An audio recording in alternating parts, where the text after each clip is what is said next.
the Libertarian Party should nominate Trump for President of the United States. Whoa. That's nice. That's nice. Only if you want to win. Only if you want to win. Maybe you don't want to win.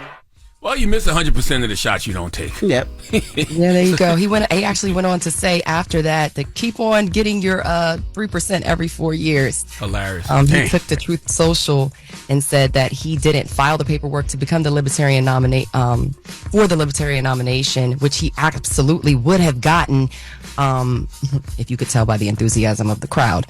But he is in fact the Republican nominee. So it's like, now you know the rules. Mm-hmm. Absolutely. What else we got? Yes. So, former, excuse me. Sorry about that, guys. I lost my. No, we're not. Live radio, Morgan. I know. Here we go. A police officer who was locked in the back seat with a female detainee has resigned. He's out of San Diego. Oh, this classic.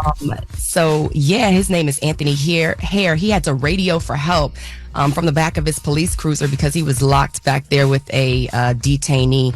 This happened on following an investigation following August 2023. And he has since resigned after that because, so basically during the arrest, this woman was arrested on suspicion of stealing a car outside of a convenience store. And during that interaction, she said she was I'm not sure if I can say that. But anyway, he basically told her, don't say that right now because we're being recorded. DTF? Yeah. Okay. Yeah. Okay. He said she was down. So he said, don't say that right now. We're being recorded, and was later caught with her in the backseat. He is a 2-year veteran of the San Diego Police Department. And what gets me about this is the woman was also caught on body cam with another officer in a separate incident saying the same thing about a year ago. So that's her way of getting out of tickets, basically. But I looked into the story. She's not new to this. She's true to this, right? This is why it's so funny. So he pulled off. He goes in the back seat, and then when you go to the police store, it locks from the inside, so he couldn't get out. Mm-hmm. So he had to call one of his homies. Hey, can you come get me? And he was like, why? He was like, I'm too embarrassed. So then his homie came and opened the door for him because he was stuck in the back seat. And then he said she was having a medical emergency. So when the police came, they found semen on the seatbelt. Mm-hmm. Police investigate. You should know that. That's right. Well, that's what he gets for thinking he's special. Okay, you think that young lady only had eyes for you? You think you look so good in your uniform that she was like, man, I'm DTF right now. No, that's her game, fool. Okay, that's what she does. I don't know why she don't do it before she gets written up, but she was on body cam. She was on body cam. Okay, she needs to learn how to write a note. Write a note. Turn your body cam off. Note. Yeah, just pass the officer a note. Jesus Christ. All right. Well, that is front page news. What are we talking next hour, Morgan? Oh, yeah. So congratulations are in order for Golden State guard Steph Curry. Him and his wife have some special news to share. We'll talk more about Bill Walton. In fact, Obama had some comments about him. All right. We'll get into that next hour. Everybody else, get it off your chest. 800-585-1051. If you need to vent, phone lines are wide open. Let us know how your weekend was, what you did. Did you barbecue? I know it rained in a lot of places. 800-585-1051. Get it off your chest. It's the Breakfast Club. Good morning. The Breakfast Club. It's a new day. This is your time to get it off your chest.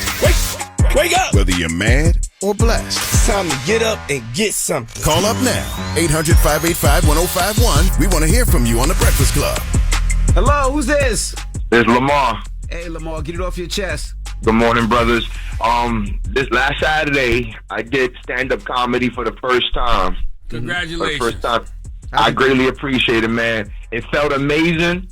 It's like it felt therapeutic, and I think this is the lane I'm gonna continue going on. Well, congrats. How'd you do?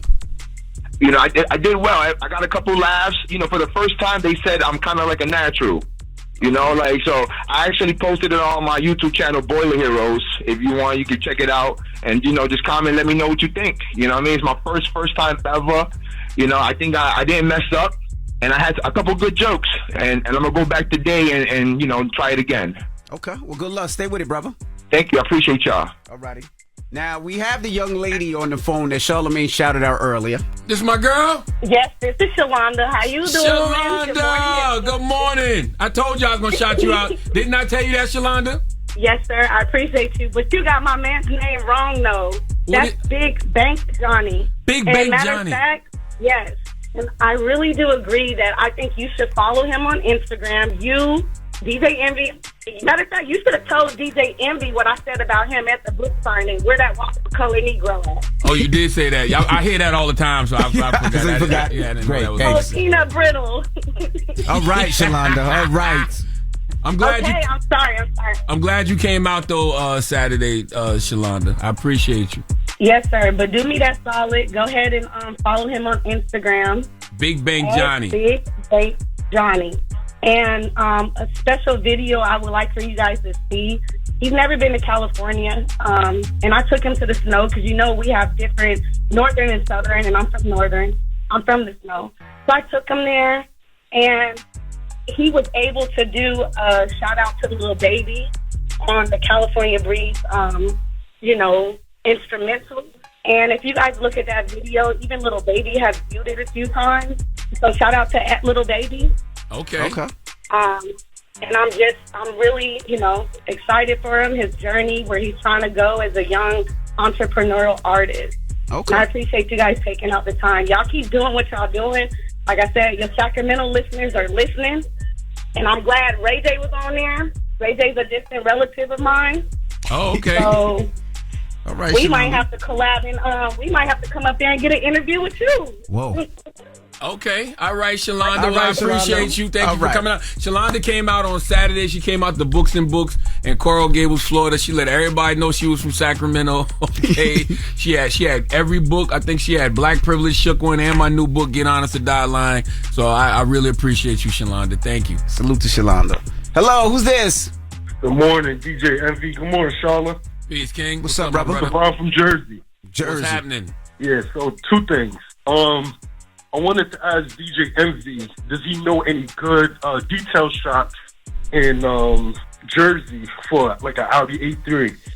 Detail shops? Were you just trying to get it cleaned and washed? Get it both. Like, yeah, everything. Interior, outside, everything.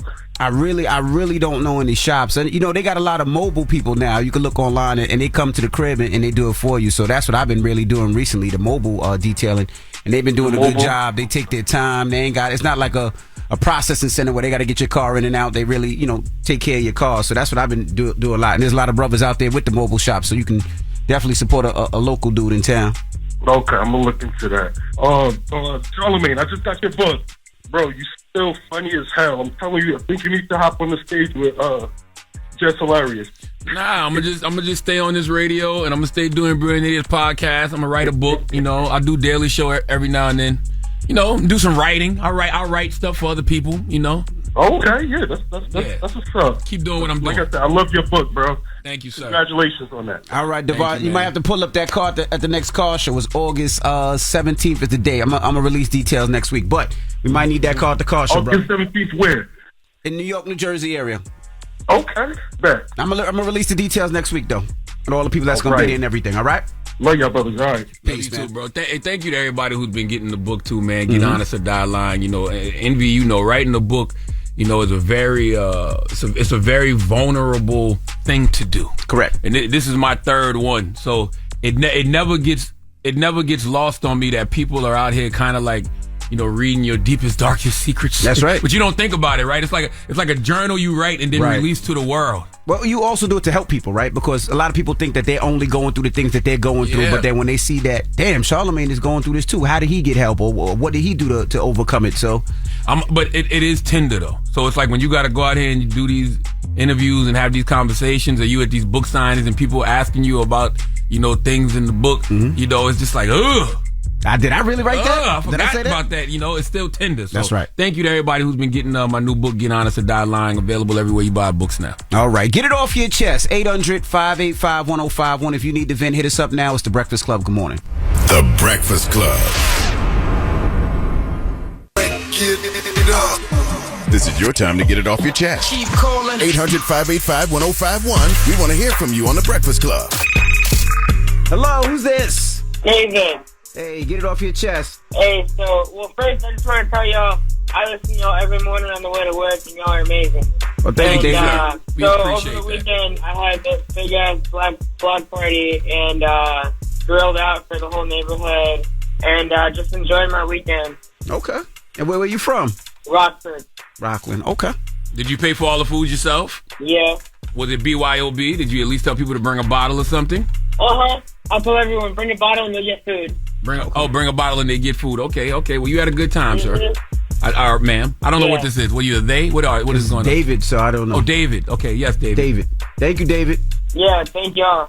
I did a block David party. David don't sound like he old enough to do any of the stuff that he said he did. But I couldn't tell if David was a man or woman or what he identified as. I was kind of confused. It doesn't matter. He identifies as a person who threw a block party this There week. you go. Yes. Not mad at him. Hello, who's this? Hey, this is Shamai calling from North Carolina. What's up, DJ Envy and Charlamagne? Hey, Shamai, what's happening? Get it off your chest. Listen, I want to thank you, Charlamagne, because I saw your interview on The View and on CBS Morning, and you explained. So this is my first time voting this election, and you just explained a lot about, like, I know you didn't say who to vote for directly, but you explained, how to vote, and like you just basically gave me the information that was right in my face, and I want to thank you for that, Charlamagne.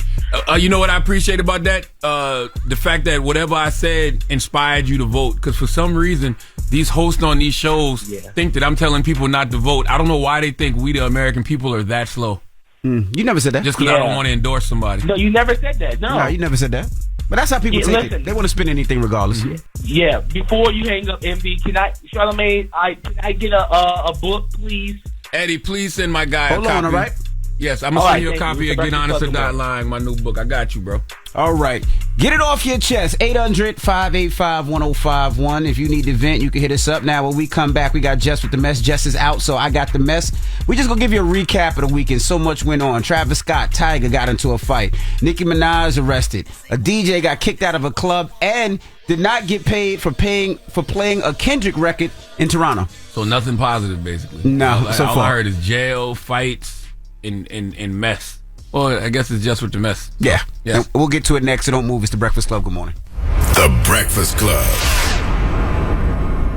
Morning, everybody. Jesus it's Christ. DJ Envy, Jess Hilarious, Charlamagne the Guy. We are The Breakfast Club. Let's get to Jess With The Mess. News is real, whether it's Jess Hilarious, Jessica Robin Moore, just don't do no lies, She don't spare nobody. Worldwide Jess, worldwide Mess. On The Breakfast Club. She's a culture shift. She was able to get y'all to see something and understand something that nobody could get you to see. It's time to set it off. Now, Nicki Minaj was arrested over the weekend. She was leaving Amsterdam, where she had just performed Soul Out show, and she was heading to Manchester. I thought she was just getting to Amsterdam. No, she was leaving Amsterdam. As she was leaving Amsterdam, she was, of course, in her private jet, and they stopped her, and they wanted to go through her bags because they found some pre-rolls, and the security said there was their pre-rolls, but they wanted to search more. Police officer told me we have to offload all the luggage. Okay. And to search everything of your luggage. I'm so sorry to say that. But isn't that what you planned on doing from the get-go? Why didn't you guys search it before it went on the plane? They did just a quick check, but now they want to open Why? it. And first of all, because you filmed him, and he was like... Because I filmed him? Yeah, he was like... He doesn't believe me that you don't have more with you than you said. No, he asked me, do I have any more in those purses? And I said no. And I asked him, where are my bags? They took my bags and put it on the plane before I could know what bags are on the plane. I see. Yeah. So sorry for that. Okay, of course. Yeah, so after that, they asked her to step out the vehicle, and they put her in a police vehicle, and they brought her down to the precinct. She was released shortly after she was given a fine. I think the fine was like $350, so she had to pay that fine. So what did she get detained for exactly? Having the pre-rolls? Yeah, having quote-unquote soft drugs, so possessing soft drugs. Now, what is the protocol for weed in Amsterdam? Because I saw a bunch of digital D-heads on the internet running with the narrative that it's illegal to have weed in Amsterdam. But when you do your research a little bit, and by research I mean Google, you can see that drugs are officially illegal in the Netherlands. But Amsterdam has a lenient drug policy which allows for the sale and consumption of certain soft drugs such as weed in designated areas, like designated coffee shops. Correct. So if it's not a coffee shop or a designated place like that, I'm assuming it's considered illegal. And then I read where there's a national non-enforcement policy for weed up to 5 grams. So I guess if you have up to 5 grams, they don't bother you. But if it's more than 5 grams, I guess you end up getting detained and getting a ticket, I guess. Right. So here, even in the States, there's certain places where weed is legal, but you can't travel with it. You're not allowed to fly with it. Yeah. A lot of times they don't mess with you, but you're not allowed to. You can get arrested for it. You can get stopped for it, and your marijuana can get taken. You know what I think should happen when, like, not just artists, but just people from, different countries going to other countries. You should really read up on all the laws of said country. Yeah, because I saw people running with the narrative that weed is legal in Amsterdam, weed is legal, and I was like, I don't think that's the case.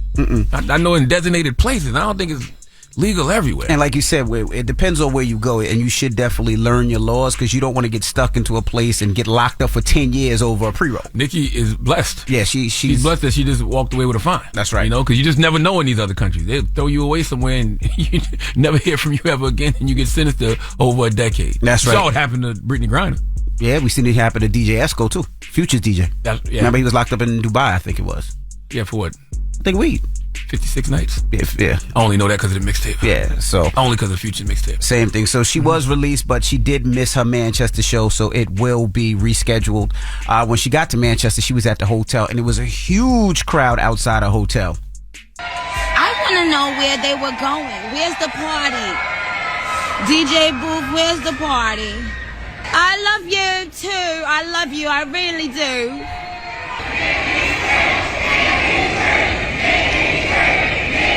You can hear him screaming Nicki's name. Yeah, so what they saying? Nicki's free? Yeah. Nicki did 90 minutes, y'all. He did 90 minutes. Yeah. Relax. So that show is going to be rescheduled. Now, also, Tyga and Travis Scott got into it in Cannes. Now, they were all at an after party. I guess Richie, who was the guy that was actually throwing the party, he's a huge promoter and club owner, said, we got T-Raw, AE, and Travis Scott in here. Make some noise. Travis Scott didn't like that he was named with Tyga, allegedly. T-Raw, AE. T-Raw is, I guess, a nickname for Tyga. Tyga T-Raw. And also his manager, AE. AE is the guy that is dating Cher. Oh, got you. Okay, T-Raw and AE. Okay, they combined it like it's a group. Yeah, it said T-Raw and AE and Travis Scott. Okay. Travis Scott took it the same way. We're not a group. So he grabbed the mic and said, we're not a group. I'm here pretty much. I'm Travis, and dropped the mic. I guess Tyga and A allegedly got mad at that, and they got into a little scuffle. I'm sure you guys seen the footage. I couldn't really tell who was who. I couldn't tell who was fighting in the video. I tried to watch it, but in my old age, my eyes ain't what they used to be. I couldn't see who was doing what to who. Yeah, I couldn't see. It was just a lot of arms going and dreads moving all over the place. Yeah, I ain't even seen no dreads. You should have seen the dreads. Well, they said Travis Scott jumped off stage, and then he returned minutes later with Southside. I guess Southside was in the spot. Southside, how long the did this producer, fight last? Young Miami's baby daddy. This fight lasted long enough for me to go and get reinforcements to come back? And then the fight started getting popping again. So that's what happened in Cannes over the weekend with Travis Scott and Tyga. Nobody's saying who won. They're saying that Tyga's manager, AE, the one that's dating Cher, they said he got in a bunch of licks. Some people saying Travis Scott got into a bunch of licks, but similar to you, I couldn't really see who was fighting. I just seen like hand swinging and I'm highly disgusted that we never brought back Celebrity Deathmatch. We had it too. It was right there. It was executive produced by Ice Cube. I was a producer on it, and I don't know what happened. I don't know. It never came to fruition. It'd been some good battles. Oh my some God. good battles. And this was 6-7 years ago when we was about to bring it back. So imagine all of the fights you could have saw over the past 6-7 years on Celebrity Deathmatch. Now, lastly, a DJ allegedly got kicked out of a Toronto club for playing Kendrick Lamar, Not Like Us. Now, allegedly, he was DJing, and somebody said, yo, the DJ just got kicked out of the club, and they told him he's not getting paid in Toronto for playing Not Like Us. Now, this is serious, and the reason I'm saying this is serious because when I was in Houston over the weekend, and, I'm DJing, I'm about to play Not Like Us. It's one of the biggest records in the club. The DJ's looking at me like, yo, you gonna play that record? I'm like, it's a club. What are you talking about? You know Drake, that's Drake's second home. But that's Drake's second home. And I forgot about that. But yeah, it is getting that serious where DJs are not playing the record, of course, in Toronto and in Houston. Well, first of all, I don't believe this story because there's no video of it. Well, the DJ did say, yo, it's not true. Some people try to step to me for playing the record, but those people were kicked out the club. I was fine. So it's getting to the point where if you're in Toronto and you're playing that, DJ, good luck. Well, I come from the era where DJs actually used to get beat up for playing the diss record, so I'm not impressed by any of this. You're not impressed by and this? I'm happy that, there's no violence that has, happened. Correct. Because of people just playing records in the club. I'm just simply saying, if I compare it to the era I come from, I'm really not impressed by Yeah, any of because this. when the Ja Rule and 50 Cent beef was... You're getting beat up. Yeah, immediately. If Ja's in the club or anybody close to Ja's in the club and you play 50 record, you're going to get beat up. And by the way, you deserve and to vice get beat versa. up because those records are very disrespectful. They're very disrespectful. So how are you going to play that while I'm just sitting here? You just going to play I Smell Poom Poom while I'm just sitting here? That's what you think of me? That's what you think of me. You get what you asked for. Yep. You're trying to be cute. And that is Jess With The Mess. All right. When we come back, we got front page news. Morgan Wood will be joining us. Of course, she's from the Black Information Network. And then T.I. will be here. So don't move. It's The Breakfast Club. Good morning. Wake up. You're locked into The Breakfast Club. Morning, everybody. It's DJ NV, Jess Hilarious, Charlamagne the Guy. We are The Breakfast Club. Let's get in some front page news. Morgan Wood, good morning. Good morning. Yes, so as you mentioned before, Hall of Fame basketball star and TV commentator Bill Walton died at the age of 71 after a long battle with cancer. In the 1970s, Walton led the UCLA Bruins to 2 national titles under head coach John Wooden, who is also a legend in his own right, RIP. Walton went on to win 2 NBA championships with the Portland Trail Blazers in 1977 and the Boston Celtics in 1986, respectively. He played 4 seasons in Portland, 4 with the San Diego Clippers, and 2 years in Boston. He was inducted into the NBA Hall of Fame in 1993. Now, former President Barack Obama took to social media saying that he was one of the greatest basketball players of all time, a champion at every level, and the embodiment of unselfish team play. Yeah. Obama, real class act. I wish I could say the same. You know what's so interesting about what you just said, Morgan? 71 seems so young nowadays, but the average lifespan of an American male is 73 and a half. Wow. And I think sometimes when we look at that and you put things in perspective, you'll stop wasting time. Mm-hmm. You know what I'm saying? Because I'll be 46 next month. That means I only got about 30 more summers. That's it. If I'm lucky. Okay, next month. Shout out to the Cancers. Okay, moving on. That's right. Meanwhile, track and field star Sha'Carri Richardson is gearing up for Olympic trials next month. This comes as she won the Prefontaine Classic in Eugene, Oregon over the weekend, her first 100-meter race of the Olympic year. She finished in 10.83 seconds, the second fastest time in the world. Following the event, Richardson spoke to NBC Sports, and here's what she had to say. It feels amazing. I just want to say thank you for the support from everyone. I'm honestly back on the track, grounding myself. This year's been humbling, and I just understand no matter what's going on to always stay focused on the mission at hand. So it felt exciting hearing everybody cheer my name, and it gave me reassurance from the outside that I am still who I am and just focus on being just me. I'm excited to see her in the Olympics. For sure. I mean, this is definitely the comeback year, her road to redemption. She qualified for the Tokyo Olympics back in 2020, but was banned after testing positive for marijuana. And congratulations are in order for Golden State Warriors guard Steph Curry and his wife Aisha Curry on welcoming their newest bundle of joy on Sunday. The couple took to Instagram to announce that highest Chai Curry entered the world on May 11th. The post features a black and white photo of Aisha holding the baby's hand with a caption that read, "Our sweet baby boy decided to make an early arrival. He's doing great, and we are finally settling in at home as a family of 6." Wow. So grateful. Sheesh, 6. Yeah, I hate when people say on social media, "Oh, they kept that low." No, you fools! It was none of y'all damn business. Okay? Like, they don't have to tell y'all that they were expecting. They don't have to tell y'all that they had a baby on the way. You find out when they want you to find out. That's right. Well, that's your front page news. I'm Morgan Wood. Thank you, Morgan. Thank you, Morgan. Give me your Instagram, Morgan, so they can follow you. Yes, you can follow me at Morgan Media. You spell that MORGYN Media. And follow more of my news coverage at the Black Information Network, BINnews.com. All right. Now, when we come back, T.I. will be joining us. We're going to kick it with T.I.P. So don't move. It's The Breakfast Club. Good morning. The Breakfast Club. Morning, everybody. It's DJ NV, Jess Hilarious, Charlamagne the Guy. We are The Breakfast Club. Before we get started, I see T.I. looking again. Last time he was here, we said that we didn't finish the wall. Yeah. And we told the king that the new wall had him on it. Okay, I see me. Do you see yourself on the wall? Yeah, I see me over Okay, there. all right. Just But want to see, make sure. You know, in 14 years, because, you know, everything on this wall is 14 years of Breakfast Club history, we had to figure out which version of T.I. was going to be on the wall. I see you got dread, T.I. That's right. Yeah. Okay, then. All right. How you feeling, though? I'm cool in it, man. What's up with y'all? Good. Can't call it. I be wondering, is Dread T.I. more T.I. Tip or Clifford Harris?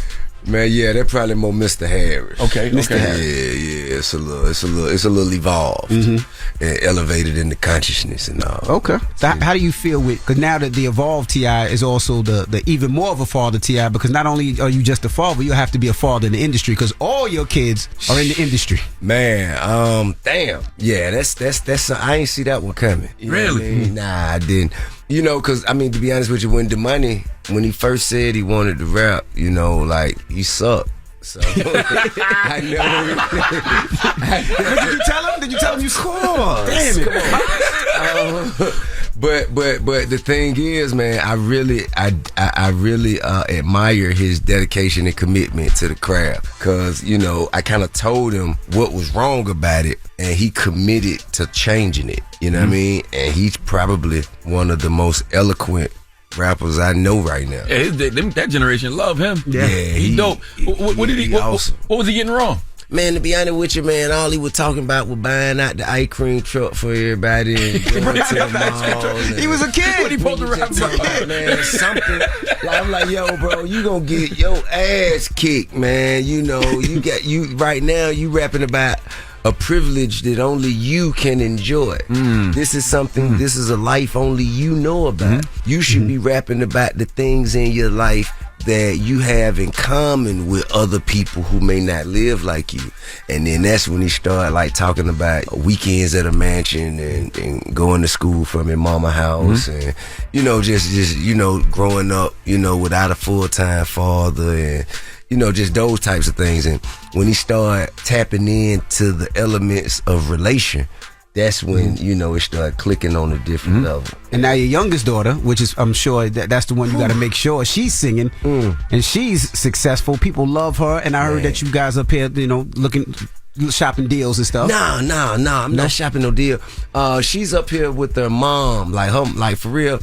I don't push the industry on none of my kids. I really would love for them to do like Major. He just brought so much joy to my heart when he was like, nah, I don't want no parts of that. I just wanna. He said he wanna be an author. Like he wanna like write books and do stories.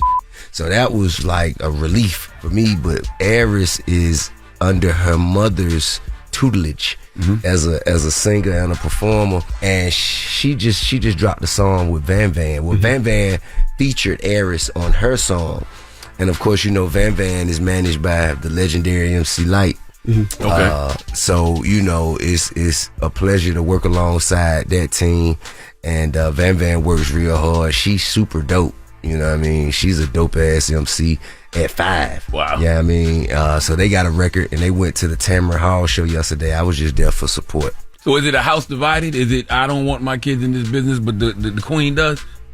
Oh yeah, definitely. Nah, she definitely Josephine Jackson. You know what I'm saying? I don't like. I really just want the kids to be able to focus on being kids and developing all of the fundamental principles that they need in their life and their character. But she like, yeah, they gonna have that too, but they gonna do some work.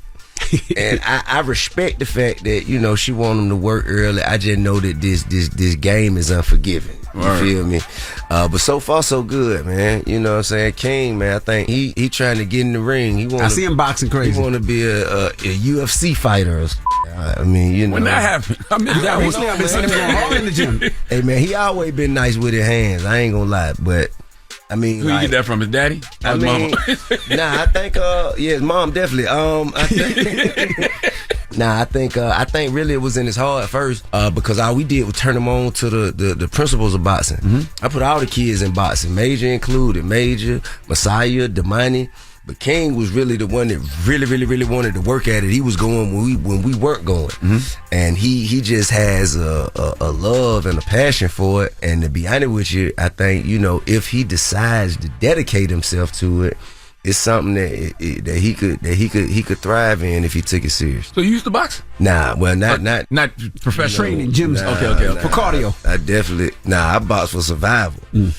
I've never played any organized anything. I ain't never did nothing but ride bikes and sell dope all my life. You never played basketball? Nothing. Baseball? any football. You find me in a uniform taking a picture for a team, man. I give you my Tesla Cybertruck. Damn it, man. Coming from the extremes you come from, do you ever want your kids to have some of that struggle in them? Is that necessary for them to have some of that? Well, let King tell it. He got it out. He got it out the mud, man. But I do see some of the tenacity in King that I had. You know what I'm saying? Some of the gotta make it no matter what type. Like he really pushing like he came out the welfare line. But I do want that for him, but I don't want to be there to see it. You know what I'm saying? I don't think it'll break my heart to see it, but yeah, I would. You know what I'm saying? Like if I could have fell asleep for about 2-3 years and then woke up, they were like, "Man, we glad you up, man. We were struggling like a motherfucker. God damn, and we ain't ate." You know, I think that would offer them some principles that would benefit them, and I think that that kind of you can't teach that. Yeah. You know what I'm saying? That kind of tenacity, that kind of die hard, just resilience. You can't teach that. You know what I mean? All right, we got more with T.I. when we come back. Don't move. It's the Breakfast Club. Good morning. Morning, everybody. It's DJ Envy, Jess Hilarious, Charlamagne the Guy. We are the Breakfast Club. We're still kicking it with T.I. The other day, Charlamagne, about a week ago, right? You did a freestyle. Or was it on Leakers? Oh, yeah, that Leakers freestyle. Right? Yeah, Charlamagne he got so excited. He up here, he listening to the bars, right? And I was going to tip one of my favorite rappers. And the world got excited. And I'm sitting there like, thank you. Which I forgot Tip can spit. Like, yes, were you surprised that people really forgot that you can rap? Yeah. They just thought you were a comedian. I'm like, Tip spits. I don't know, bro. I think, out of sight, out of mind. You feel me? Because I be hearing they had these reaction videos where people play it and then they'll react to it. And they're like, man, I'm not expecting much because, when's the last time you heard T.I. drop some that was like, oh, Lord, when was the last time you heard bars from T.I.? I'm like, every time. What the this guy been living? It's like these computers don't work or something. But and to be honest with you, I didn't plan on going there and doing that. I dropped the record, Long Live OG Clay, me and NBA Youngboy, dropped that record, and of course I would move around doing press. Happened to be in LA, and Just Incredible asked me to come in, to the Leakers, and of course I did. And we all have seen all of the other freestyles. So I was like, in my head, I was like, damn, how I'm gonna tell him I don't want to do it? How I'm gonna tell him I don't? How I'm gonna, when he asked me to do it, how I'm like gonna keep it player and say no, right? And then at the end of the interview, he was like, all right, well, I'll holler at you later. I'm like, damn, you gonna ask? Dang, now you offended. Don't you rap with this motherfucker? You know what I'm saying? He was like, yeah. He's like, oh, you get down like that? I'm like, man, find me some man. Find you get down that. God yeah, damn. Yeah, Just Incredible. Yeah. So that, you know what I'm saying? That's how that came about. It wasn't even nothing intentional for real. You on the freestyle, you said 21 Savage is like your grandson. Like, I can't remember the exact line, but now that's a term that we have for like me, Savage, my partner Doc, Roques, Dirt. You know what I'm saying? Like it's a group of that hang and we kick it, and you know what I'm saying, play cards and talk at Copper Code. It's just like a term that we've tossed around. Got you. Within our little group. And I'm sure that's built y'all bond over the years. Yeah, man, me, him, Thugger. You know what I'm saying? It's so many of us, bro. We just had that bond. I don't make no money off of him. I don't have no business relationship with him. But we just Wheezy, you know what I'm saying? We just had that kind of relationship because of how we met at the beginning of their career. You thought you spoke to Thug? Yeah. Yep. Have you ever seen a case like this? He coming home. Nah. Got to be, right? Nobody has. Yeah. Nobody has. What makes you think I believe he's coming home too. I don't think that the prosecution has successfully proven the case of, him knowingly and willingly participating in an active street gang. I just don't see it. I don't think that the witnesses that they've called thus far have proven what they said that they would prove. And I just don't think that, that the grounds of their case have been that have been presented. Probably, I just ain't seen it. Thug Come On was going from 0 to 100 immediately. Quick, yeah, absolutely. And I'm talking about a bank account. I mean, man, bro, it's in the bag. All he got to do is touchdown. When he touchdown, we getting there. Talk to us about the what is the building called? Is it Entrada? Yeah, Entrada. Entrada. Yeah. What's that mean? Man, Entrada is a musical term. I believe it is a transition in music, if I'm not mistaken. And I'm going to go to my Google on this. I'm not sure if please someone research and check that. It is a musical term though. And I didn't come up with that name. My partners, my development partners did. Yeah, musical introduction or prelude. Yeah, okay, there you go. I was right after all. Okay, cool. So it is a affordable housing, mixed use community that we've been fortunate enough to offer to Atlanta because, we found that 90% of the people that work in Atlanta can't afford to live in Atlanta now. 90%? Yeah. Damn. Yeah. People live on the outskirts of Atlanta now because, I guess the good and the bad, so many people have migrated to our city, making it a metropolis, and it has brought a lot of great things to the city. But one of the things that it has done that is negative is they cost of living with them. You know what I'm saying? Like people move from New York to Atlanta and find out where you was paying $4,500 for a 2-bedroom, and you come down and find out that you in competition with somebody who paying $2,500 for a 4-bedroom. You're like, man, I give you $3,000. Yeah. So people just start overpaying and outprice the people who had been working there, living there for years, and now here we are. I think last time you said you was looking for, was it a drugstore, a grocery store? Looking for a grocery store, and I found one. Okay. Yeah, I found one. At least I believe we've gone as far as a verbal agreement for a grocery store to occupy the retail space that's at the ground level of Entrada. I ain't even gonna say their name right now because I don't want to mess nothing up. But I think I found one. And I think I have finally been able to offer fresh produce and groceries to the community. I hope I can get a pharmacy in there too. Dope. And how big is it? I mean, 143 units. Ooh. 143 units of affordable housing. Yep. I was gonna ask, how do with Atlanta? I noticed like traffic is crazy now in Atlanta. Getting to the airport is crazy. It is. Crime slowed down. It seemed like a lot in Atlanta recently. I haven't paid much. I pay attention to it week to week. You know what I'm saying? Like, and then the last couple of weeks it's picked up. But all in all, bro, the city is filled with beautiful people who have a phenomenal culture, and even with the bad stuff, I feel like the good always outweighs it.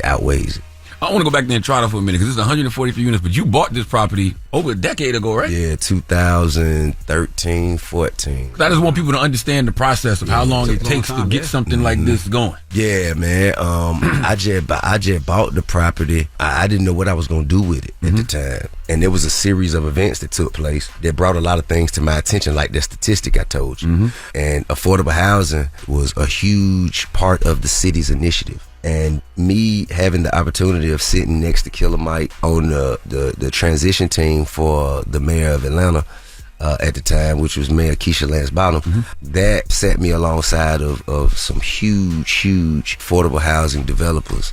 One of them which took us under his wing and mentored us as developers, and that was the legendary Noel Khalil. God rest his soul. He kind of taught us the game and showed us a lot of things about it that we just didn't have any understanding or awareness of. As we just began to connect the dots, we saw that this piece of property could offer as such a benefit to the community, and we just began. That's when the dream was born. Incredible. Everybody, we have all these conversations about buying your own, buying back the block, and investing in your hood. Like you've done that in a major way. Man, more than once. Yeah, man. Yeah, way more than once. Bruh, I ain't have like a plan to do it that way. It just kind of like I have done things that put me in a position to be able to do it that way. You know what I mean? It's like the evolution of New Finish, right? Yeah, like so we started just buying houses. Me and my uncle buying houses, rehabbing them, buying lots of land, building houses, and then after the market crash and I got out of prison, I said, well, now I'm gonna do it different. And so I started buying commercial. And as I started buying commercial, I started meeting people that were developers of, of commercial, learning about multifamilies and mixed use and, all those types of things. And simultaneously, the city is evolving, and going vertical. So now it's like, instead of building 6 houses in a row, you want to build a 6-story building. You know what I'm saying? So I just started to learn more about that portion of development. Word. All right, well, let's get into the T.I. joint right now. This is T.I. featuring NBA Youngboy. Long live OG Clay. It's the Breakfast Club. Good morning. Good morning, everybody. It's DJ Envy, Jess Hilarious, Charlamagne the Guy. We are the Breakfast Club. We're still kicking it with T.I. Charlamagne? How difficult was it to make the Long Live OG Clay record? How difficult was it? At the time when it was made, it wasn't difficult at all because I made it like 2 days before the funeral. Damn. Okay. Yeah, I did it like 2 days before the funeral. I just hit, we held on to it. Ironically enough, Youngboy just reached out to me and we just started talking because he was just asking my advice about stuff. You know what I'm saying? How to get into the movie business and how to invest his money and stuff and, and just asking me advice. And then he was like, in our conversation, he was like, man, I need to get you on something. And then he sent me some, and I told him hey man, I don't want to get on none of that robbing, killing shit. I don't want to do that. I ain't getting in the middle of none of that shit. Like, nah, OG, I would never do you like that. And he sent me some, and I listened to it. And at the time, that's all I could even think about. You know what I mean? So it just came out first take. It wasn't really no thought involved. You know what I mean? It was really about how to end it. Cause I would have went on forever. I had so much to say. Right. You know what I mean? It was really about bringing it to a close, sticking the landing. You know what I mean? When you lose people like OG Clay or even a Kappa for long, did that energy ever get filled in your life, or is it a constant hold there? Man, it's definitely a constant hold. You just kind of get numb and you figure out ways to go about your day. I appreciate the things that are there more than I take notice of the things that are missing. That's the positive of it. It gives you a great appreciation for the things that are still present in your life. And it makes you just value the time, just the presence, and show you how precious life is, how precious the loved ones we have, and how short the time we have with them is. But nah, you don't never feel no holes. The hole just grows and you learn to live with it. You ever give yourself the proper opportunity to grieve? I mean, what is the proper opportunity to grieve? Let's say if I said I gave myself an entire week, who says a week is enough? Let's say I said a month, who says a month is enough? So you know what I mean? What is the proper opportunity? You just go through your process. You exist in that moment. You don't try to run away from the feelings you feeling. You know what I'm saying? You let yourself go through that process and you present yourself as you are. Don't try to cover nothing up. Don't try to duck and hide from the pain that you feeling. You just go through it. You know what I mean? And as you go through it, you learn to live with it. You think you'll ever tell your full, complete story? You. Because only you can truly tell it. You think you would ever tell it all? Not all, nah. I won't tell it all. I think I tell as much as I feel would help and as much as I feel would be therapeutic to me. But some things, man, some things will never be spoken. So there is an intention to do a one-man show. Oh, like how Mike Tyson did it? Yeah, where I have an opportunity to step out and not just perform music, but to tell a story and have the music kind of incorporate throughout, as a part of a narrative. So you know what I'm saying? I guess I tell you now. So that's what the stand-ups were for. Stand-up was to prepare me to stand up and speak for an hour or more in front of a crowd to know that I could do it. And as I get stronger in it now, I can evolve into my intention, which is a one-man show. And that's, and I don't want to say a play, but... Nah, Mike Tyson was on Broadway. Yeah. I saw that myself. That's dope. Yeah, so you know what I'm saying? So that's kind of where I see my performance going. I took a stab at it with the orchestra show that we did December 30th, which went phenomenally, by the way. So I see an orchestra and me and story, in and out of songs, jokes, You know what I'm saying? And do that for about 2.5 hours. That's where I see my career going, rather than just hopping around on Rolling Loud stages. You know what I mean? I just feel like that kind of calls on more of my strengths and gifts than, just going and, trying to go on tour with, 21 Savage and so on. And so, you know what I'm saying?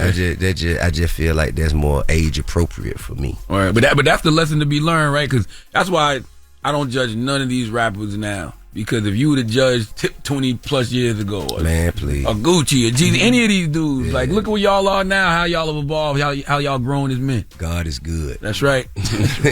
Now, is comedy your number one love now, or is it still music? Man, I really do love it. I mean, like I can't tell. It's a different type of love. You know what I'm saying? Like it's just like a son and a daughter. You know what I'm saying? I really do love it. You love something when you do it for free. You feel me? When What you mean for free? I mean, I go and do comedy. I just go grab the mic and do that for free sometimes. Just because, it feel good to me. There's a peace and a sense of therapy there. Well, that's also how you know you're rich. Okay. Okay, that's what that means. Okay, I mean, touche. But yeah, man. But yeah, I love that, bro. And the Ha Ha Mafia, we still out there putting in work, tearing down. We still tearing down stages and shit. I'm gonna put together a time to do my special. I'm gonna do a special. That's gonna be the one man show, or you gonna just no, comedy? It's just gonna be comedy, straight comedy. Yeah. And we just shot 15 episodes of a stand-up series, which is sort of like Def Comedy Jam or so on and so forth. It's called Ha Ha Mafia in the Trap, and we filmed it at the Trap Music Museum. It's like a host with 3 comedians, probably about 30-minute episode. We did 15 of them. You feel me? We shot that independently. So, we also have departments on All Black. You know what I mean? That we wrote it, directed it, produced myself, DC Young Fly, Lil Duval, Carlo Miller, and the Ha Ha Mafia. About to do the sequel. Later on this year. And also in pre-production for a romantic comedy that we wrote and I will direct, and me and Terrence J will produce it and star in it. It's called Situationships. So, you know what I'm saying? We just trying to, stay working. Don't mind me, I'm getting up because we got some your wife and your daughter here, so we got to set up chairs. Hell no, man. You serious? They did arrive. Okay, yes, they did arrive. Yes, they did. Because they said y'all were 8 minutes out and it was like 20, and T.I. was like, that's usually what happens. Tip said you worse than the weed man. What? when it comes to being late. I'm getting better. So how was it having a young, all your kids are in the music industry? We asked T.I. how he felt about it. How do you feel about having all your kids in the industry, and you know how this industry can be? Yeah, I mean, I hate it for some just because, it's scary. The rap game is scary. You know what I'm saying? And I have a little wild child too, so, I hate it for him, but I know he loves it, and it's getting, music's, evolving a lot, so I'm starting to really, really like it. But for her, I love it because I'm watching her grow and go and get into her mode, and I'm helping her and we're grooming her. She's, I'm taking her through all the steps of artist development for sure. But what does success for the kids look like to you? Well, if they can be happy doing what they love and just, reaching some of their goals or some of the things that they really want to do in this industry. And just being successful, she says she want to be an astronaut. An astronaut, okay. You want to be an astronaut? Yeah, I want to be an astronaut. I love it. Who's more annoying when it comes to making music? Is mommy or daddy more annoying? She's looking at daddy. She's looking at mommy. She's thinking who she needs something for. Who she needs something from soon. You can say both. 50-50. 60-40. On whose side? 60 mama? Probably me, because she sees me doing more music and dealing with her mostly with music. So it's probably me. What does success look like for you, young Harris? What's your goals? Just my goal is to be smart and be an astronaut and a singer. Okay. An astronaut and a singer. I can sing to the aliens. I love that. You can do that. You can sing to the aliens. That's right. Yeah. well, just have fun. Just have fun and enjoy the process of all of this. That's all. You live a blessed life. That's right. Do you have a song or something that you would like people to go listen to? Yes. What is it called? It's called BU. It's called BU? Yeah. With Van Van. Yeah, with Van. And go listen to it. You can listen to it on YouTube Kids, regular YouTube, Spotify, Apple Music, and everywhere else. Let's play it right now. You want to introduce it? Let's play it to 100 markets. You're about to get played in 100 cities right now. That's right. So introduce it to the world.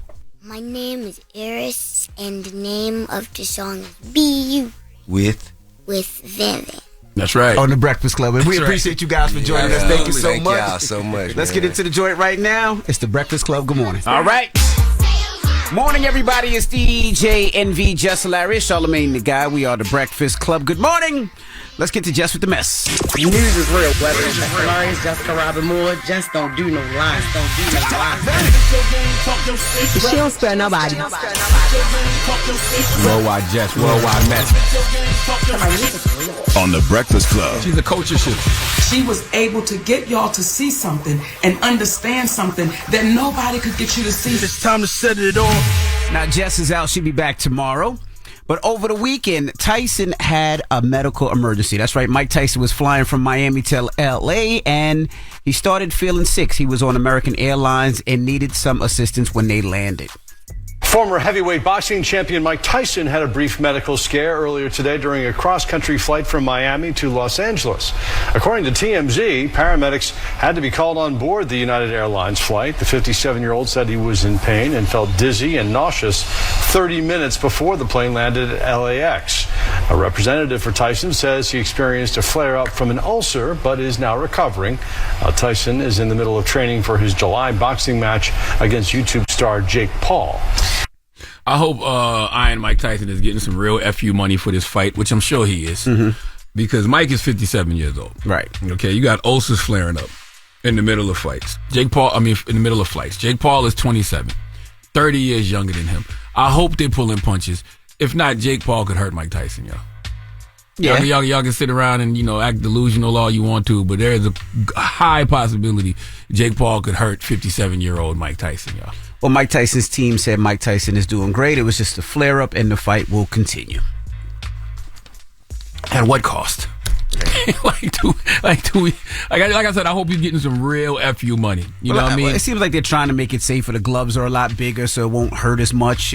But it's still heavyweights swinging at each other. One of them is 57 years old. I get it. And I know y'all like looking at those videos online where it's like 30 seconds of Mike, going, being mad aggressive. Bing, yeah. How we know he's not in the corner wheezing for the next 4? But he fought a year ago, right? He fought Roy Jones. They was pulling punches. And Roy is an old OG too. Like, they're older. It's not he wasn't fighting a man 30 years younger than him. Cut it out. Well, we'll see. You're gonna watch, aren't you? Of course, I'm gonna watch. Me too. Number one, I've always watched all Mike Tyson fights. Yep. And I've watched all Jake Paul fights thus far. So business-wise, this is great for Netflix. Correct. I'm just hoping that Mike Tyson is getting the FU. I hope he doesn't get hurt, and I hope he's getting the FU money he deserves to get in that ring with somebody 30 years younger than him. That's right. Well, Vivica Fox, she was on the Today Show, and she was talking about dating and love life and how difficult it is. She'll be 60 in July. About what else you're wanting. Are you dating? Yeah. How's it going? I'm wanting to date. Yeah. It's limited resources out there, right? Yes. Because I'm not getting on an app. You're just not into I'm old fashioned. I'm like, I need to meet you and sparks happen and stuff like that. Because I just believe people make up stories saying who and what they are. Exactly. I didn't know Vivica was about to be 60. Wow. She's about to be 60 in July. Vivica Fox. That's right. Yeah. And she's not going to no app for dating, so you got to see her in person. And she's right. She's an OG. You got to meet her in church. But where you going to meet her at? Church. The grocery store. Whole Foods. Any of them places. What are you talking about? So you got to stalk grocery foods all over LA? Stalking. Did you stalk your woman when you met her? No, I did not. Then. Well, I kind of did. No, you're an idiot. But you don't have to stalk her. I definitely did. You see Vivica Fox out somewhere and you don't be afraid to approach her. But you don't see Vivica Fox out. You got to find her. You don't see Vivica Fox out. There's probably people in LA that see her all the time in the grocery stores. Okay. What are you talking about? Or just see her out and about at a club, a night, a lounge? I don't know.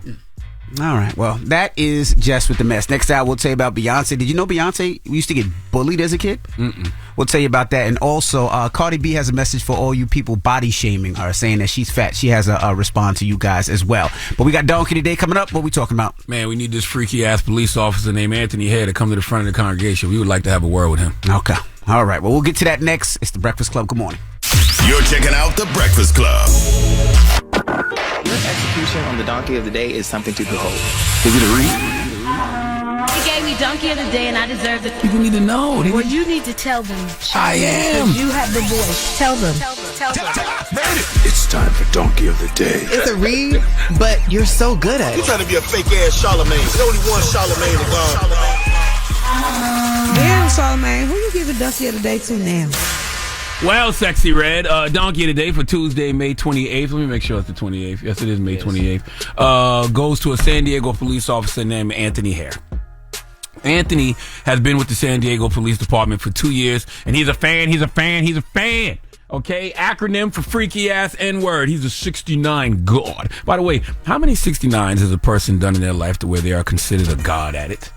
Thor is the god of thunder, we know why. Loki is the god of mischief, we know why. But when you consider the 69 god, we have to assume we know why. But I'm just wondering how many times, have you and a person put your mouths on each other the way you are considered a god at it? Funny, but not really a diss when you think about it. So let me take that back. Anthony Hare is a freak, but I don't know if he's a 69 god, but he has resigned after he was caught locked in the backseat of his squad car with a female detainee. Yes, it is exactly how it sounds. Let's go to NBC7 for the report, please. San Diego police released dozens of videos and audio files from the night of August 14th, 2023.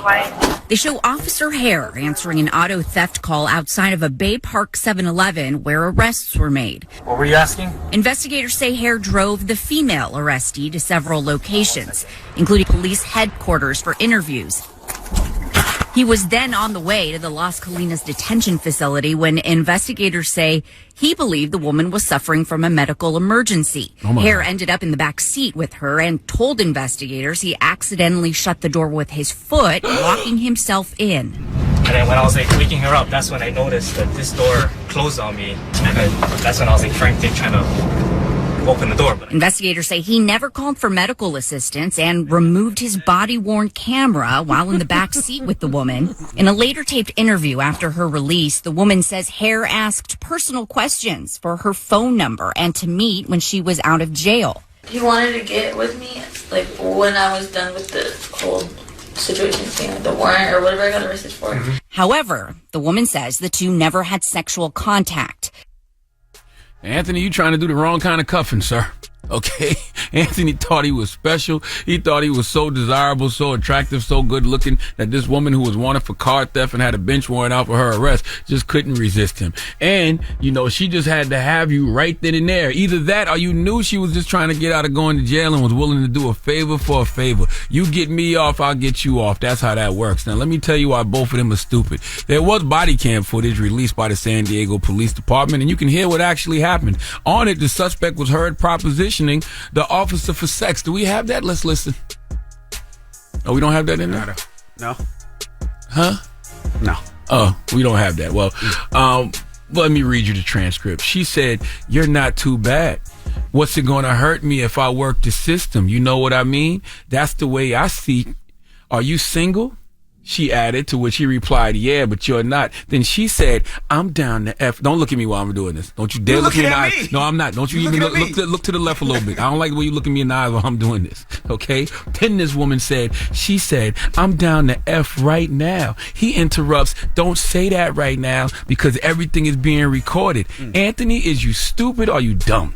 Okay, that's just an admission of guilt. Then he turned off his body cam and slowed his vehicle down as he drove onto a residential street. And 20 minutes later, his dumb ass had to call a fellow officer to help him out of the police car because he locked himself in. Now, It's a bunch of freaky ass po-po listening to me all over the country right now. They listening to me tell this story, and they probably laughing their ass off, thinking about how stupid this officer is and all the different ways he got himself jammed up and all the different ways this could have been prevented. But that's the wrong mindset. The only mindset should be is that the only mindset there should be is that this should have never happened at all. Okay, once again, Mr. Officer shouldn't have been thinking about sex. Mr. Officer Hare should have been thinking about properly doing his job. If a woman is propositioning you for sex while you're arresting her and your body cam is on, number one, you shouldn't even be down to participate in the debauchery simply because you're a police officer. You're supposed to be doing things by the book, protecting and serving, but no, you horny. And you so horny that you didn't even know how to play it off. This woman telling you she's DTF, she's asking, are you single? You supposed to at least play it off because your body cam is on. Okay, you tell her in between winks. You think you can just proposition me with poom poom? I am a law-abiding police officer. Anything you say can and will be used against you in the court of my bed. I mean, in the court of your jaw. I mean, in the court of law. At least try to talk in code, Officer Hare. Okay? Ask her, how about you cock my gun? Ask her if she's ever seen a baton this big. Would you like to hold it? Anything except don't say that the camera is on. Okay. All right. Okay. I'm not encouraging any of this. I'm just simply saying, why do people do the most illegal things like they're legal? It's mind boggling to me. Then the officer said he thought the woman was suffering from a medical emergency. So you decided to go in the back seat and give her a mouth-to-mouth resuscitation? No, you used that little butt dart of yours to give her corn dog to mouth penetration. That's why they found semen on your belt, Anthony. Jesus. Okay? And this is why we can't advance as a society, because we can't trust anyone to do the right thing. This is why all these institutions lost the public's trust a long time ago. Please give Officer Anthony Hare the sweet sounds of the Hamiltones. Oh, now you are the donkey of the day. Ooh, you are the donkey of the day. Yee-haw. Now let the record show. Before I finished talking, Envy held his phone up to me and he shook it a little bit. And I was afraid to look at it.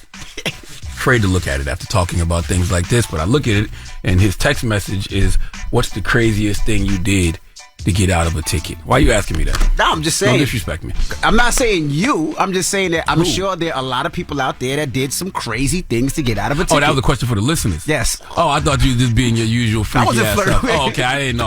Like, I ain't like that. I was what? Like, well, what is the craziest thing you did to get out of a ticket? Nothing. I get my tickets. Okay. And pay them off. All right. I've never been in that position to where somebody can say, well, here, they're not giving you an option. They don't give us options. We black. 800-585-1051. What's the craziest thing you've done to get out of a ticket? Maybe you flash little boobies. You did that? No. Maybe show a little ass. You did that? You always sagging. So as soon as you step out the car, are you talking about, as soon as you step out the car and they tell you turn around, you gonna flash them a little ass. 800-585-1051. What's the craziest thing you did to get out of tickets? And if there's any police officers listening, what's the crazy thing that was offered to you to get out of a ticket?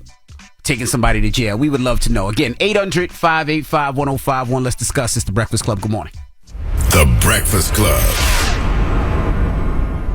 Morning, everybody. It's DJ Envy, Jess Hilarious, Charlamagne the Guy. We are the Breakfast Club. Now, if you're just joining us, Charlamagne gave Donkey today to who? An officer named Anthony Hare from San Diego. He got proposition sex, to get out, for a woman to get out of she had a warrant. She didn't have a ticket. She had a whole warrant. Wow. She had a warrant for car theft.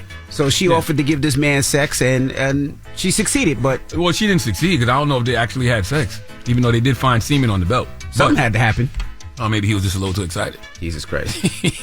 So we're asking, 800-585-1051, what's one of the craziest things you said to get out of a ticket? Never gotten out of one. Me? I've never gotten out of a ticket ever in life. I always get tickets. I've never gotten out of a ticket. Have you gotten out of a ticket before? Yes. I've never gotten out of a ticket. Either the officer gives me a ticket or he doesn't give me a ticket. One of the two. I've never gotten out of a ticket. Yeah, I don't think I've received tickets. I always got out of tickets. But you're the son of a cop too. Yeah, though. my dad was a police officer, so he's retired now. But yeah, I've never gotten out of a ticket. Congratulations, Amy. Oh, thank you so much. Hello, who's this? Hi, this is Lori. Hey, Lori. Good morning. Good morning. Turn your radio down for us. Sure. What's the craziest thing you did to get out of a ticket? I had to pass gas in the police officer's car. I had ate some White Castle, and I didn't have my driver's license. I was running back home from White Castle, and I just had to let it rip. And that got you out of a ticket? That got you out of a ticket? Yep, that got me out of the ticket. They wanted me out their car so bad. God damn. You need to go see a doctor. Because I know White Castles do make you gassy, but if you letting them rip like that, the way they let you go and got you out of the car, you need to go see a doctor, man. But it was White Castle. What can I say? No, White Castles gives us all gas, but not like that. What was the ticket for that they just said, get the F out our car? Driving without a license. Damn. Usually you got to go to jail for that. They let me go. They let me out. They couldn't take it. And I'm glad you didn't have to go to jail, because imagine being in that cold tank and you got to poo-poo after eating White Castles. Oh, my God. God was with you. You need to thank God every day. Hello, who's this? Hey, this is Tanya. Hey, Tanya. What's the craziest thing you did to get out of a ticket? Well, I didn't do anything crazy, but I did have to, talk my way out of the back of a cop car. I was in the back of a cop car in handcuffs, and I managed to talk my way out of it. I don't know how. What was the ticket for? So the guy told me that I had my license was suspended, and it was like 5 o'clock in the morning. I was drunk, so drunk, and I pulled out onto the street, but I pulled out onto the wrong side, going the wrong direction. So he pulled me over, and he came and he ran my license. Then he came and got me, put me in the cop car, handcuffed me. So he's looking in his systems. He's got 2 computers. So he's looking in both systems. And he's saying in one system, my license is suspended, and in the other system, it's not suspended. So I'm thinking, I'm like, yo, what do I need to tell this guy to let him, convince him to let me go? Because, I'm black, and I'm in the back of a police car in handcuffs. So I'm just thinking, I'm like, okay, my license can't be suspended. So what happened was I said, officer, I lost my license recently, so I had to go and get a new one. I said, if you look at the date on the license, instead of it being registered for 7 years, the expiration date, when you get a license, it's the expiration date for 7 years. I said, if you look at the date, you can see that the date is only for 2 years. The expiration date is only for 2 years. I said, if I had a warrant, they wouldn't have renewed my license. They wouldn't have gave me a new license when I went up there. So he's looking. I'm just talking to him. I'm like, just look at the date. Look at the dates. So then he just ended up letting me out of the back of the cop car. And it was my daughter's birthday, too. I thought I was going to jail for sure, man. Well, I'm glad you didn't. Yeah. I am, too, man. I thought I was done. She did too much talking. The cop was like, this is just too much. I don't even believe this story. I do believe it, but why don't we also pay attention to the first, when they read you your rights? You have the right to remain silent. Yeah, no, but people try to talk their way out of a situation. We got Angela on the line. Angela, good morning. Good morning. Now, what's the crazy thing you got offered to not give somebody a ticket? Food stamps. You trying to give a cop food stamps? No, she is the cop. Somebody offered her food stamp. Oh. Well, did you take it? Depending on what city you in. She saw how much y'all make a year. No, I did not take it. What city you in? Macon. Macon, Georgia? Yes. So you make about, what, 50? Don't do that. What? I'm just asking. How much you make? I'm there, yeah. How long you been on the force? 18 years. 18 years. Annual police salary in Macon, Georgia is $44,116 per year. No. Huh? She been there 19 years. She make more than that. She been there long. I've been a long time. You should have took the food stamps. I'm not gonna. It says right here, most experienced workers make $54,535 per year as a police officer. But we appreciate your service, by the way. Thank you. But my nieces get food stamps. I don't have to get it from nobody. Oh, so you already got the food stamp hookup. You already got the connect. So you couldn't lose that job. I get it. I understand. Thank you, Angela. I get it. No problem. 800-585-1051. What's the craziest thing you did to get off of a ticket? And officers out there, what's the craziest things that was offered to get off of a ticket? Let's discuss. It's the Breakfast Club. Good morning. Morning, everybody. It's DJ NV, Jess Hilarious, Charlamagne the God. We are the Breakfast Club. If you're just joining us, Charlamagne gave Donkey today to who? Officer named Anthony Hare. Okay, Anthony Hare is a police officer in San Diego who got offered some poom poom, or some type of sexual proposition to not take a young woman to jail. So we're asking 800-585-1051. What's the craziest thing that happened to you or the craziest thing you did to get out for getting a ticket? Hello, we got Sandra on the line. Sandra, good morning. Good morning. How are you? Good. What happened with you, Sandra? So, okay, I was 9 years old. I was in my dad's truck, and we got pulled over by a cop. He grabbed a roll of toilet paper. He went running into a field, told the cop that he would be there in 1 second, just be right back. And then he left me in the truck by myself, and then he came back. He told the cop, yo, man, I'm sorry. I had to go. Got us out of a ticket. On a scale of 1 to Tucker Carlson, how white is your father? Like this, because this is levels of white privilege that I've never even heard before. Well, my dad's from Brooklyn. What I mean? Is he white or black? There's white people in Brooklyn. He's Italian. So he's white. Yes. Because there ain't no way in hell a cop gonna let a black man grab something and go running off. Not chase, and not tackle him, and then let him just walk back like everything is good. Like, oh, I had to go real bad. This was in the early 2000s. I don't care when it was. What are you talking about? This was early 2000s. My dad's from Brooklyn. You white? Yeah. Well, God bless him. Hello, who's this? This is Millie. Millie, what's up, brother? Where you calling from? From Ohio. Ohio. Now, what's the craziest thing you did to get off for getting a ticket? I acted like I was a youth pastor because I had all the homies in the car with me, and I told the police I was going to. I picked all the guys up from the neighborhood to take them to church, but actually was going back to my crib to go smoke and chill and He didn't ask why they all had on the same color? No. Did he ask why they have face masks on? Nope. And they let me go, too. Really? Yeah. I'm going to tell you something, man. This story sounds freaky as hell. What you mean? You got a bunch of young men in the car with you, you know what I'm saying? And you about to go back to your house to smoke and chill, and you lied to the officers and told them you was a youth pastor? It don't sound freaky to y'all? It does sound a little freaky. That's funny? How old were the kids? They said his homies. I think I was like 22 at the time. And how old were your homies? So how could you pass for a youth pastor? Oh, because you was younger, but how old were they? I mean, at the time, they was all like 18, 19. They was some young dudes. Okay. What are they doing with their life now, sir? Man, everybody working now. Everybody grown, got kids. That's good. I'm glad that you weren't a bad influence on them, sir. Thank you, sir. Well. Oops. Damn, my bad. What's the moral of the story? That's not your bad. You meant to do that. I didn't mean to hang up on him. The moral of the story is, man, if you can get out of a ticket, if you ever meet a police officer, who is willing to just, let you go for whatever reason, cool. But I don't think that you should be trying to proposition. No. You know what I'm saying? Police officers. Because then they're going to probably feel disrespected. That's right. Some of them, because it's like, yo, I'm a person of integrity. You think you could just pay your way out of a ticket, or you could just offer me some mouth and get out of a ticket? I'm sure you tried it before. Never. All right, but we got Jess with the Mess coming up. We got to tell you about Beyonce. Did you know she was bullied as a child? We'll tell you about that. Why would Solange do that to her? It wasn't Solange, man. Also, we'll tell you about the AMC CEO. He admits to linking info about Beyonce's tour film, but not Taylor Swift's. We'll discuss when we come back. It's The Breakfast Club. Good morning. The Breakfast Club. Morning, everybody. It's DJ Envy, Jess Hilarious, Charlamagne the Guy. We are The Breakfast Club. Jess is out today, so let's get to Jess with the Mess. News is real. Whether it's Jess Hilarious, Jessica Robin Moore, Jess don't do no lies. She don't spare nobody. Worldwide Jess, worldwide Mess. On The Breakfast Club. She's a culture shift. She was able to get y'all to see something and understand something that nobody could get you to see. It's time to set it off.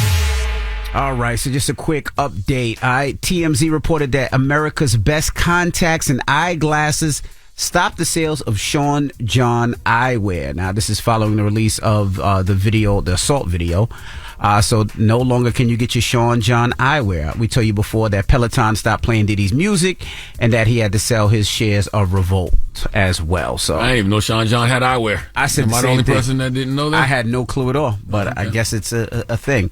Now, Cardi B said stop body shaming her. All right, she was performing out in Vegas, and I guess people were body shaming her, so she felt she needed to respond, and she responded while eating a huge plate of pancakes with whipped cream and everything else involved. These were wings. I just ate this lobster, and now I gotta calm my sweet tooth. Now I like my shit.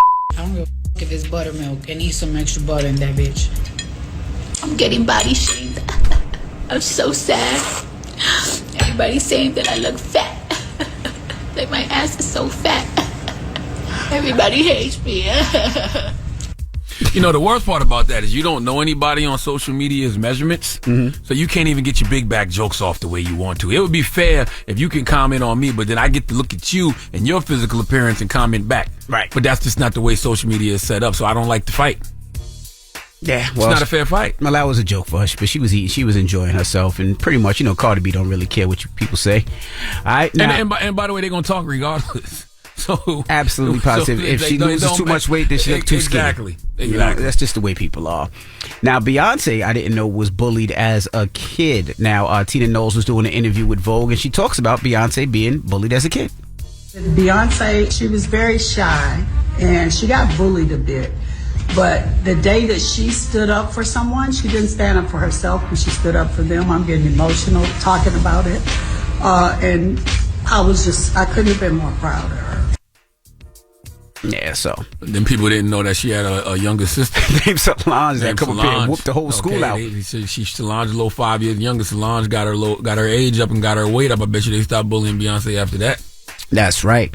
And lastly, the AMC CEO admits to leaking info about Beyonce's tour film. So I didn't know that AMC did a deal where they're going to release 2 or 3 concert films a year. All right. Now, the first one was Taylor Swift, and it was top secret. All right. Didn't say anything about Taylor Swift. It didn't leak at all. But Beyonce's Renaissance tour film, that leaked. And that's because he told people, and it allegedly came out.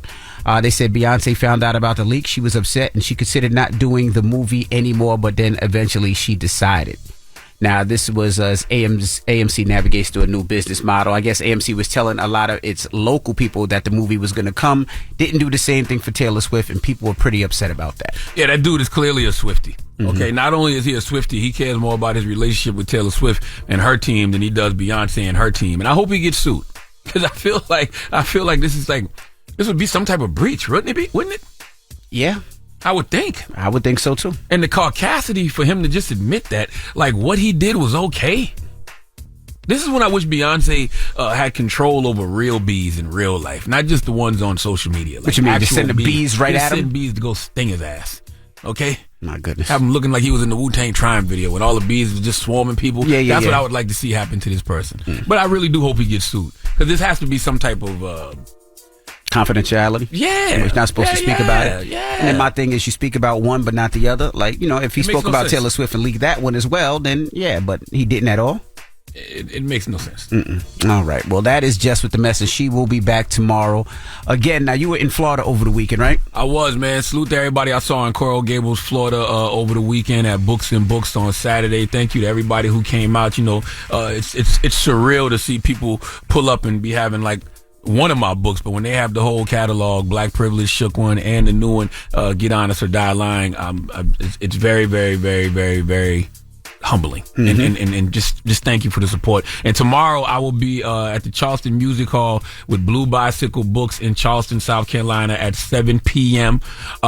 With Tessa Spencer and the CEO of the International African American Museum, Dr. Tanya Matthews. And then on Thursday I will be at First Baptist Church of Decatur with Eagle Eye Bookshop in Decatur, Georgia at 7 p.m. with Miss Basketball. So I will see y'all there. Yep, absolutely. Go to whysmalltalksucks.com to get your tickets for those events. And salute to everybody that was at Aruba this weekend. I was in Aruba at Soul Beach. Then I was in Flint, Michigan at Beats and Barbecue. It was a barbecue, pretty dope until it started thundering and raining, but people still danced out in the rain. And then I was in Houston for the 1 year anniversary of Calvin Johnson's restaurant. So salute to everybody that came out, had a great time. Yeah, you was all over. I was all over the place. That's right. Well, let's get to the mix. 800-585-1051. Get your request in. It's The Breakfast Club. Good morning.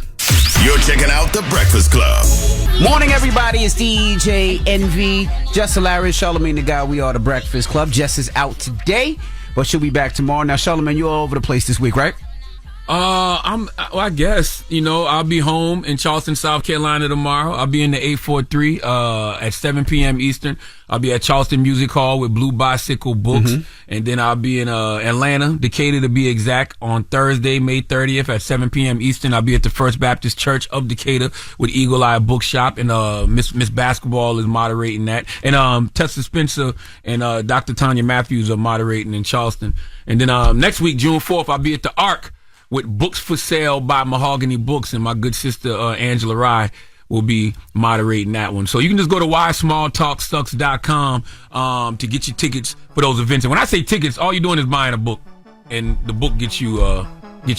Okay. Yes. All right. Well, when we come back, we got the positive notice to Breakfast Club. Good morning. Morning, everybody. It's DJ Envy, Jess Hilarious, Charlamagne the Guy. We are the Breakfast Club. Now, salute to T.I. and Tiny and Arce for joining us this morning. Yes, indeed. You know the thing I love about what T.I. and Tiny are doing, man. I mean, as somebody who deals with, the parental paranoia that I'm sure all parents deal with, like that's just that anxiety of being a parent. Mm-hmm. When you have your children doing, what it is you've already done, mm-hmm. or what you still currently do, it makes it easy to have that QT with them. Mm-hmm. So they're not just out in the world figuring out on their own. You always really close by. That's right. So I really respect that. All right. Well, salute to T.I. and Tiny. Leave us on a positive note. The positive note is simply this. I want y'all to remember this on this fine Tuesday. Understand that we hurt our own feelings by thinking we mean more to people than we really do. Have a blessed day. Breakfast Club, bitches! Y'all finished or y'all done?